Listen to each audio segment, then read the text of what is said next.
by Liz Rosenberg and Stephen Gemmell.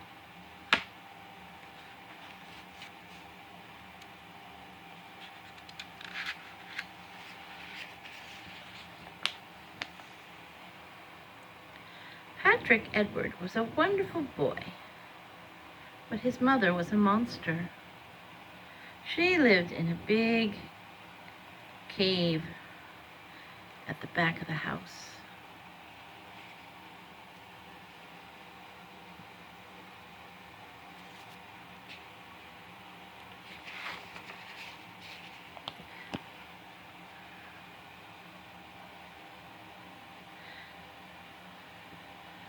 Sometimes she painted, sometimes she gardened, and sometimes she tossed Patrick Edward lightly up and down in the air for fun.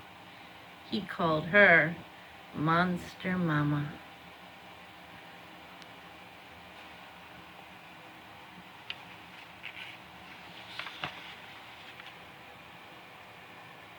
Her bad moods terrified the neighbors.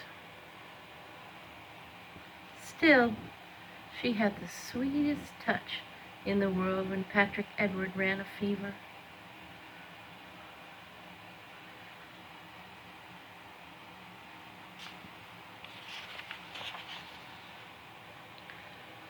She taught him how to roar, how to jump and climb, and how to cast a spell that could put almost anyone to sleep. Patrick Edward was fearless like her. She told him, "Always use your power for good, never for evil." And on rainy days when she drove him to school, she hid herself in a big cloak and hood.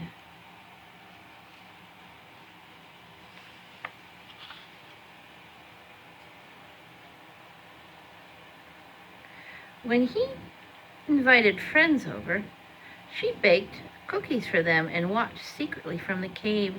She never introduced herself to Patrick Edward's teachers or his piano instructor. "They don't need to meet me," she said.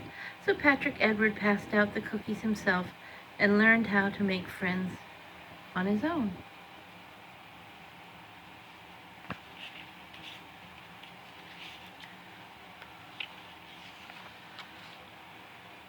One day, Patrick Edward's mother told him to pick out some lovely dessert. "Something with strawberries," she called after him.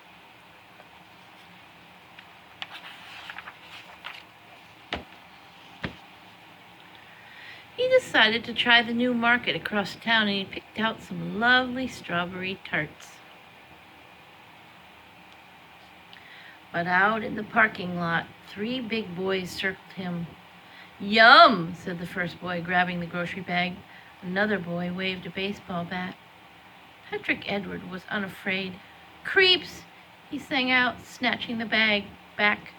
The boys ran after him, and they chased him down the street into an empty lot. "Villains, farewell," howled Patrick Edwards. He jumped over the creek, flew through the woods. He bounded up the side of the small mountain. But the 3 boys caught up. "We'll show him who's boss," they said. So Patrick Edward chanted the spell that would make them fall asleep. But though he had said the words in the right order and looked them straight in the eye, those boys couldn't be charmed. They gobbled up Patrick Edward's lovely dessert. They tied him to a tree with a piece of twine. They threw his cap off the mountain and tossed the paper bag after it.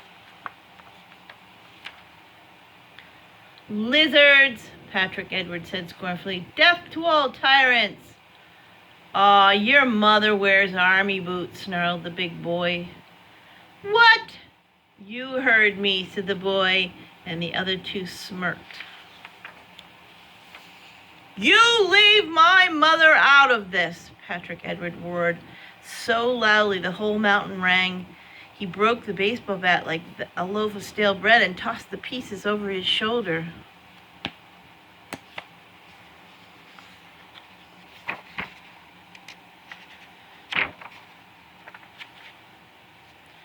Who knows what might have happened next, but Monster Mama heard the echoes of his roar. She zoomed out of the cave like a fast-moving freight train, sailed over the creek in one graceful leap. "Who is that?" shrieked the boys. "Let's skip in the introductions," Patrick Edwards' mother yowled. "Pick up that bag." And the three boys scampered after it.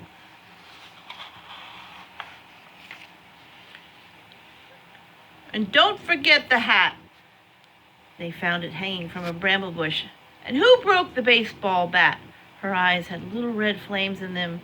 Patrick Edwards blushed. "And I still want something lovely for dessert," she thundered, and she marched all the boys back home, where they feverishly sifted and stirred and baked a strawberry tea cake with fresh whipped cream on top.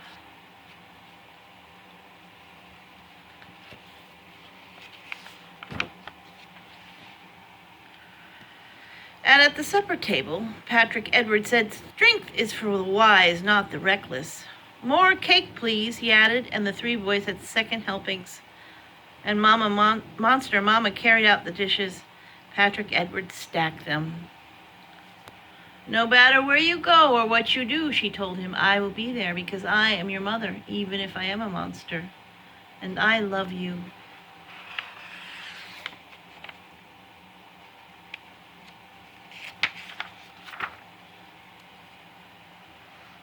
And as soon as it grew dark, Patrick Edwards walked the boys to the gate. "Your mother's something else," they told him admiringly. "It runs in the family," answered Patrick Edward.